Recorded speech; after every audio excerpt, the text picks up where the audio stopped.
Hello friends, welcome to this video. आज हम लोग इस वीडियो में एसएससी जीडी 27 फरवरी 2024 को जो शिफ्ट थर्ड का एग्ज़ाम हुआ था उसके जीके के 20 क्वेश्चन हैं। हम लोग उन 20 क्वेश्चन के बारे में डिटेल में डिस्कस करेंगे, तो वीडियो में आप लास्ट तक बने रहना और चैनल पे अभी नए हैं तो सब्सक्राइब कर लें। तो चलिए बिना देर किए शुरुआत करते हैं। पहला क्वेश्चन है, निम्नलिखित में से किस मैदान में रणजी ट्रॉफी 2022-23 का फाइनल खेला गया था? तो सही ऑप्शन है इसका ऑप्शन नंबर ए, यानी ईडन गार्डन्स। ईडन गार्डन्स ये कहाँ है? कोलकाता में है। तो ये जो ईडन गार्डन्स है यहीं पे रणजी ट्रॉफी 2022-23 का फाइनल खेला गया था। इसमें विजेता कौन था? तो सौराष्ट्र विनर थी पश्चिम बंगाल को हरा के। अच्छा, यहाँ पे जो अरुण जेटली स्टेडियम है ये कहाँ है? दिल्ली में है।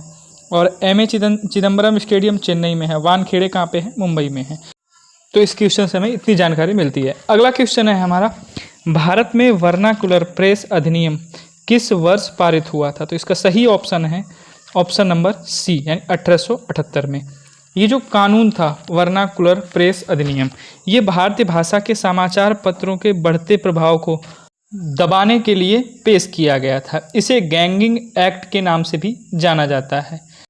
ये अधिनियम वर्नाकुलर प्रेस अधिनियम जो था ये लॉर्ड लिटन जब वायसराय था उसने पारित किया था 1878 में। तो इसका ऑप्शन नंबर सी सही होगा। अगला क्वेश्चन है, द्वितीयक क्षेत्र में आम तौर पर किस प्रकार की गतिविधियां की जाती हैं? तो सही आंसर है इसका ऑप्शन नंबर डी, यानी कच्चे माल से तैयार उत्पादों का उत्पादन किया जाता है। देखिए, द्वितीयक क्षेत्र क्या है?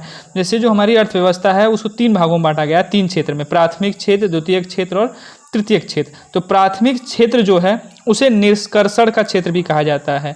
तो प्राथमिक क्षेत्र जो है इसमें प्राकृतिक जो संसाधन हैं उनका सीधा इस्तेमाल करके वस्तुओं का उत्पादन किया था, जैसे कृषि हुआ, खनन हुआ, मछली पकड़ना और आपका पोल्ट्री फार्म, पशुपालन, ये सब किस में आते हैं? प्राकृतिक क्षेत्र में आते हैं। द्वितीयक क्षेत्र में क्या होता है? इसमें कच्चे माल को बेचने या उपयोग करने के लिए तैयार माल में बदला जाता है, यानी जो फैक्ट्रीज वगैरह होती हैं उससे जो प्रोडक्ट निकलता है वो द्वितीयक क्षेत्र में आता है।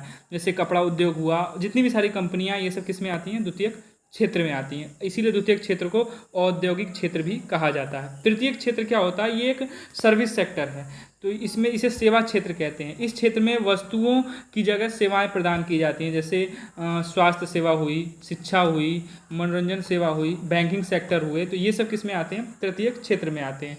तो इसमें द्वितीयक क्षेत्र के बारे में पूछा गया है, तो इसका ऑप्शन नंबर डी सही होगा, कच्चे माल से तैयार उत्पादों का उत्पादन। जो कच्चे माल है, जैसे कोई कपास है उसको फैक्ट्री में ले जाएंगे तो वहाँ से फिर उसका रुई बनेगा, फिर कपड़ा बनता है। तो ये क्या होगा? कपड़ा जो है ये किस में आएगा? आपका द्वितीयक क्षेत्र में आएगा। अगला क्वेश्चन है, बास्केटबॉल के खेल में खेलने के क्षेत्र को क्या कहते हैं? यानी जो बास्केटबॉल का जो ग्राउंड होता है उसको क्या कहते हैं? तो इसका ऑप्शन नंबर सी सही होगा, यानी उसे कोर्ट कहते हैं। अच्छा, बास्केटबॉल में प्लेयर कितने होते हैं? तो इसमें प्लेयर होते हैं 5, वॉलीबॉल में प्लेयर होते हैं 6, बेसबॉल में होते हैं 9 और फुटबॉल में होते हैं 11। याद रखना है, बास्केटबॉल में 5, वॉलीबॉल में 6, बेसबॉल में 9 और फुटबॉल में 11। नेक्स्ट क्वेश्चन है, किस सरकार ने राष्ट्रीय श्रम दिवस समारोह के हिस्से के रूप में मुख्यमंत्री श्रमिक कल्याण योजना शुरू करने की घोषणा की है? तो इसका ऑप्शन नंबर डी सही होगा, यानी अरुणाचल प्रदेश सरकार ने। अच्छा, अरुणाचल प्रदेश सरकार ने इसको 19 नवंबर 2021 को घोषणा की है मुख्यमंत्री श्रमिक कल्याण योजना शुरू करने की। और किसने, वहाँ के मुख्यमंत्री कौन है? पेमा खांडू है, उन्होंने ये घोषणा की है। वहाँ के राज्यपाल हैं अभी कौन? बी.डी. मिश्रा। अच्छा, ये योजना का सवाल है, जैसे मुख्यमंत्री श्रमिक कल्याण योजना ये अरुणाचल प्रदेश ने शुरू की है। तो 2014 में 3 योजनाएं शुरू हुई थी जो पूछी जाती हैं, जैसे प्रधानमंत्री जन धन योजना, ये कब शुरू हुई थी? 2014 में। मेक इन इंडिया, स्वच्छ भारत मिशन, ये तीनों कब शुरू हुई थी? 2014 में। प्रधानमंत्री जन धन योजना, मेक इन इंडिया और स्वच्छ भारत मिशन। 2016 में हुई थी प्रधानमंत्री उज्ज्वला योजना और प्रधानमंत्री फसल बीमा योजना। प्रधानमंत्री फसल बीमा योजना और प्रधानमंत्री उज्ज्वला योजना ये हुई थी 2016 में। और 2015 में हुई थी प्रधानमंत्री आवास योजना और अटल पेंशन योजना। अटल पेंशन योजना और प्रधानमंत्री आवास योजना ये शुरू हुई थी 2015 में। तो 2020 में आई थी प्रधानमंत्री गरीब कल्याण योजना। 2020 में कौन सी आई थी? प्रधानमंत्री गरीब कल्याण योजना। और जल जीवन मिशन ये शुरुआत हुआ था 2019 में। तो इस क्वेश्चन से हमें इतना याद रखना है। अगला क्वेश्चन है, भारत खाद्यान्नों में आत्मनिर्भर हो गया है और केंद्रीय पूल में पर्याप्त भंडार था। यहाँ तक कि कई बार भारत खाद्यान्नों का निर्यात भी कर पाया। यह सब डैश क्रांति के कारण हुआ है। तो ये जो हम खाद्यान्न में इंडिपेंडेंट हो गए हैं, यानी आत्मनिर्भर हो गए हैं, खुद पे डिपेंड हो गए हैं, तो ये हरित क्रांति की वजह से ऐसा हो पाया है। तो हरित क्रांति जो है इसके जनक कौन है भारत में, तो वो है MS स्वामीनाथन। यानी इस क्वेश्चन का ऑप्शन नंबर C सही होगा, यानी हरित क्रांति की वजह से ये हो पाया है। तो हरित क्रांति के जनक भारत में है MS स्वामीनाथन, और वर्ल्ड लेवल पे यानी हरित क्रांति के जनक है वो है डॉक्टर नॉर्मन बोरलॉग। अच्छा, क्रांति का सवाल है तो कुछ फेमस क्रांतियाँ हैं जो एग्जाम में कई बार पूछी गई। जैसे हरित क्रांति किससे संबंधित है, तो कृषि से संबंधित है। श्वेत क्रांति दुग्ध उत्पादन से संबंधित है, यानी दूध डेयरी से संबंधित है। नीली क्रांति किस संबंधित है, तो मछली पालन यानी मत्स्य पालन से संबंधित है। पीली क्रांति तिलहन से संबंधित है। रजत क्रांति किससे संबंधित है, तो वो है अंडा उत्पादन से। लाल क्रांति टमाटर या मांस के उत्पादन से संबंधित है। और गुलाबी क्रांति है प्याज या झींगा मछली के उत्पादन से, यानी प्याज उत्पादन और झींगा मछली के उत्पादन से संबंधित है गुलाबी क्रांति। भूरी क्रांति ये कॉफ़ी के उत्पादन से संबंधित है। धूसर क्रांति या फिर ग्रे रिवॉल्यूशन कह सकते हैं उसको, तो ये है उर्वरक संबंधित। ये NTPC में पूछा गया था फर्स्ट वाले पेपर में। धूसर क्रांति के संबंधित है उर्वरक से। काली क्रांति तो हमें पता है पेट्रोलियम से, और गोल क्रांति आलू से। तो ये थी कुछ प्रमुख क्रांतियाँ और उनके सेक्टर, ये किससे संबंधित हैं। अगला क्वेश्चन है फार्मेसी संशोधन विधेयक 2023 अगस्त 2023 में लोकसभा में पारित किया गया था। ये फार्मेसी अधिनियम डैश में संशोधन करता है, यानी जो फार्मेसी अधिनियम 2023 अभी जो लोकसभा में पारित किया गया है, ये फार्मेसी अधिनियम कब यानी लागू हुआ था, उसका ये जो संशोधन है। तो 1948 में फार्मेसी अधिनियम को बनाया गया था, उसका ही एक उसमें क्या किया गया है, संशोधन किया गया है, जिसके लिए लोकसभा में अभी बिल पास किया गया है। तो जो मूल फार्मेसी अधिनियम है ये कब पारित हुआ था, यानी कब लागू हुआ था, तो 1948 में।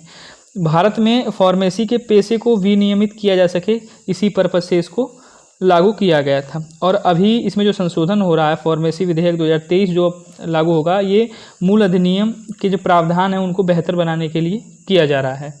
अगला क्वेश्चन है 2011 की भारत की जनगणना के अनुसार निम्नलिखित में से किस केंद्र शासित प्रदेश में लिंगानुपात सबसे अधिक है। तो इसका ऑप्शन नंबर A सही है, यानी पुदुचेरी में सबसे अधिक है। अच्छा, लिंगानुपात सबसे ज़्यादा है यूनियन टेरिटरी जो है वो है पुदुचेरी, और सबसे कम किस यूनियन टेरिटरी में है लिंगानुपात, तो वो है दमनदीप।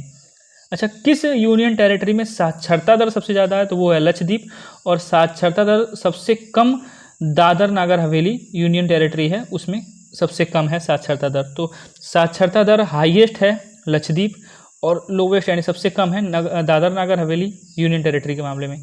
और लिंगानुपात के मामले में यूनियन टेरिटरी में सबसे ज़्यादा लिंगानुपात है किसमें, पुदुचेरी में, और सबसे कम है किसमें, दमनदीप में। तो ये आपको याद रखना है।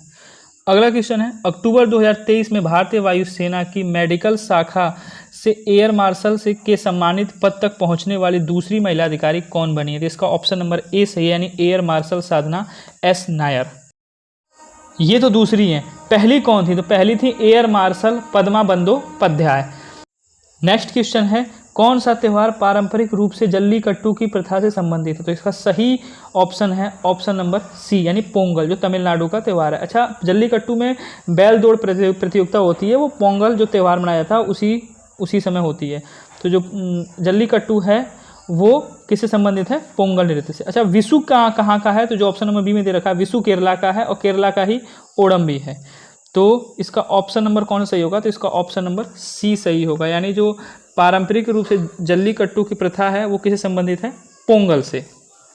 अगला क्वेश्चन है केरल का कौन सा शास्त्रीय नृत्य नाटक अपने जीवंत श्रृंगार, विस्तृत वेशभूषा और अतिरंजित चेहरे के भावों के लिए प्रसिद्ध है, जो अक्सर रामायण की कहानियों को दर्शाता है। तो इसका ऑप्शन नंबर B सही है, यानी कथकली कहाँ का है, केरल का, क्योंकि इसका देख के लग रहा है कथकली कहाँ का है, केरल का। कथक यूपी का है, भरतनाट्यम कहाँ का है, तमिलनाडु का। मणिपुरी कहाँ का है, मणिपुर का। तो इसका ऑप्शन नंबर B सही होगा।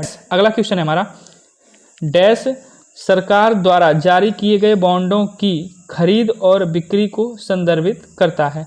तो इसका सही आंसर है ऑप्शन नंबर D, यानी खुले बाजार का संचालन। अगला क्वेश्चन है भारतीय संविधान के निम्नलिखित भागों में से कौन सा भाग संविधान में संशोधन से संबंधित है? तो इसका ऑप्शन नंबर सी सही होगा, यानी भाग 20। भाग 20 के अनुच्छेद 368 में संविधान संशोधन का उल्लेख किया गया है। अगला क्वेश्चन है, चार्ल्स के नियम में 3 यहाँ पे ऑप्शन दिए गए हैं। दाब स्थिर रहता है, गैस के मोलों की संख्या स्थिर होती है, आयतन तापमान के समानुपाती होता है। तो यहाँ पे फिर 4 ऑप्शन दिए गए हैं। ए और बी दोनों सही हैं, ए बी सी तीनों सही हैं, या ए और सी दोनों सही हैं, या केवल बी और सी सही हैं। तो इसका ऑप्शन नंबर जो बी है, यानी दूसरा है, ए बी सी, यही तीनों सही हैं। तीनों स्टेटमेंट जो दी गई हैं ये सही है। दाब स्थिर रहता है, गैस के मोलों की संख्या स्थिर होती है, आयतन तापमान के समानुपाती होता है। देखो चार्ल्स का जो आयतन का नियम है ना, ये 1787 में उन्होंने दिया था। इस नियम के अनुसार स्थिर दाब पर, अगर देखो दाब स्थिर नहीं होगा तो चार्ल्स का नियम वहाँ पे लागू नहीं होगा। तो चार्ल्स ने बताया था स्थिर दाब पर गैस के दिए गए द्रव्यमान का आयतन उसके तापमान के समानुपाती होता है, यानी द्रव्यमान का जो आयतन होता है यानी V उसके तापमान यानी टेम्परेचर के समानुपाती होता है, यानी V प्रोपोर्शनल टू T होता है। कब? जब प्रेशर क्या हो, कांस्टेंट हो यानी स्थिर हो।